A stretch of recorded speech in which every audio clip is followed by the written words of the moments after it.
It's via a friend, family member, Facebook, Instagram, now Snapchat, wrap party, Starbucks, a card on the floor. You found it, didn't you? Yes. And now you have the opportunity, like I did, to bring it to market. And what I want you to really try to understand and grasp today is that I don't feel in my lifetime or yours, no matter how young you are, that we're going to ever see a product that actually does anything close to this product called that crazy wrap in our lifetime. I really believe that, and I hope that you get so inspired today and realize how vitally important it is that you talk to everyone that's just standing right next to you. It's, you know, when we were at the airport this morning, we sat at the restaurant, we ordered coffee, got a little bit of food, and we were talking to the girl. She'd never heard of this, never heard of It Works. The guy next to us, never heard of It Works. Everywhere we went throughout San Diego, no, we don't know what that is. Kay met a girl in Sacramento who waited on us. We're with a table of 6 distributors, all decked out. No one brought out a Blitz card, and Kay finally does. And the girl came to the meeting that night and signed up as a customer, as a potential distributor, simply because we shared that crazy wrap with her. She had heard about it. She said, yeah, I have friends. I said, great. When did you sit down and take a look at the opportunity? When did you try the product? And she hadn't. So she has friends that had not sat down with her. Do you have friends that you have not sat down with? Who's got friends that you have not sat down with and showed the party pad or wrapped? Who's not wrapped their mom? I've wrapped my mom. Yes.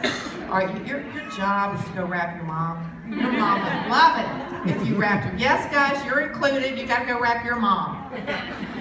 Well, how many of you have kiddos? Yeah? Don't you love them sometimes? And any Mimi's up in the room other than me? Any grandmas in the room? It's the best feeling, isn't it? Yes. Kennedy is on the beach today with Big Daddy, just hanging out with Scott and a couple of our other It Works friends. And so we hope that they're having fun on Lido Key. Who's been to Lido Key? That is a cool beach. Who's been to Florida to the green carpet events or to our One conference? Yeah, you know, my journey began really early on in life. You know, I wanted to be a teacher, a school teacher all my life. And I grew up just loving the idea that I would go to school and become a teacher. Anybody else want to be a teacher, or you already are one? Yeah, you're a teacher? What grade? Kindergarten through 8. Kindergarten through 8. 6th, 7th, and 8th. 6th, 7th, and 8th. Oh. We know why you're here. Oh my gosh. All right, for some reason, I chose 11th and 12th graders. Oh, painful.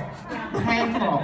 You know, but I think that they should allow us the opportunity to student teach before we go to college. Amen. And yes, because then we wouldn't go, and they know that. So they say, no, let's put it at the end. So at the end of the 5 years, I student teach 11th and 12th graders, and after the second day, I knew I needed to grow up. I needed to get a little older. They were my size. And we were not that far apart in age, and I just needed to mature. They scared me, honestly. It was just a little frightening, and I'm like, they're not listening. I don't know why, but I remember being in 11th and 12th grade. So I ended up doing something totally different. Sold IBM computers in the 80s when they first came out. And they had 8-inch floppy drives. Does anyone remember that besides me? Now that's the size of an iPad today. They were really big. They took up your whole desk, and they cost a lot of money, which meant I made great commissions, and I absolutely loved it. I would get up every day early and go to work and was just on this great career path. You know, I would get great training from them, some of the best sales training in the world. Would travel, win trips. Big Daddy and I got married in 1980, and we were just on a great path of fun. We went skiing, we went hiking, we went camping, we were just having a great life, and then Adam shows up. 3.5 years later, we had our first child, fell in love with him so much that every day I cried dropping him off at daycare. Every single day. No longer did I enjoy what I was doing. Is anyone else like that? You drop your child off and you cry? Who cries when they drop? Yeah. Who like screams joy? It's okay if you're in joy when you drop your child off. There's a lot more hands went up on that than dropping them off. And that's okay too. You can work this full time and hire somebody to take care of them if you choose to. I just didn't enjoy it anymore. And then Kay came along shortly after, about 3.5 years later, and we made an executive decision in our home, and it was really tough. We decided that I would come home. I said, if we're having another child, I want to be able to be a stay-at-home mom. And that was hard on us. I was making just a little bit more than Dave. He was just starting off in his career. He was becoming a sales manager for a construction company, and you know, he was really starting to get involved in it and do really, really well. And so I came home, and I'm a stay-at-home mom, loving every minute of it. Homeroom mom, you know, we got up in the morning and got the kids off to school, picked them up in the afternoon. Great, great life. And then as Kay started entering school, like kindergarten, first grade, Dave started saying the job word, as in, you need to get one, Pam. We need some extra money. And I thought we were fine, but when things would break down and it would take us a while to be able to scrape up enough money to get it fixed. And then he started talking about things like, they're gonna want a car one day. They're gonna need insurance.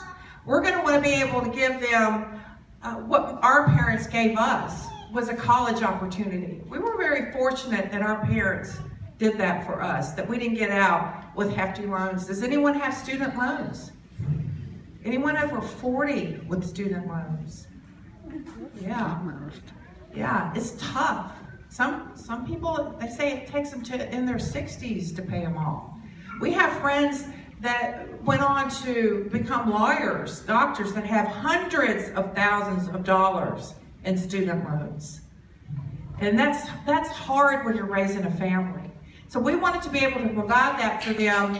And you know, I'm the one in the family that just loves to shop, have fun, go places, and make money. And Dave likes to stay home and save it. And that's a good, healthy balance, isn't it? Now, he'll go with me, but he is the practical one. Who's the fun one in the family, like me? Yeah. Who's the practical one? My husband. We need a healthy balance. It's okay. We need that. So I'm thinking, gosh, they're just little. What do you mean they're going to be going to college? What do you mean we need to start saving for that? But he was right, because before I knew it, they were off and running. They were in school. We were able to provide that for them. And so I thought, wow, if I need to get a job, what I'll do maybe is substitute teach. Use my degree that I hadn't used yet. So they put me in 8th grade music class. When I called, I said, hey, sign me up for that substitute teaching. It wasn't 2 days later, they called.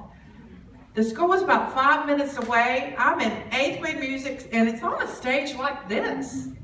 And there's musical instruments everywhere, kids running around, all 8th graders, and I'm like, at the end of the day, I have a massive headache. I go down the principal's office and I said, take me off the list. This is not worth $50, and I promise you I never went back.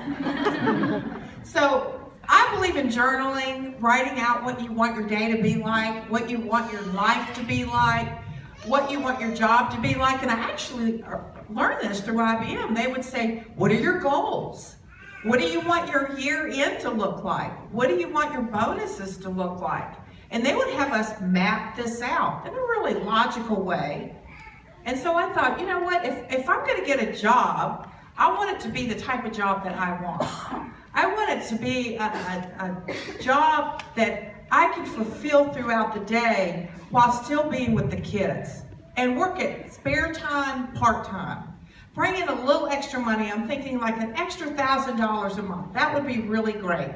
Now, this is back in 1994. $1,000 was really good. Still is today, isn't it? Who would like an extra $1,000 coming in? Yeah, it's still great today. So my day would start like this with that job in the middle of it. I thought, well, I'm going to be able to get the kids up off to school leisurely.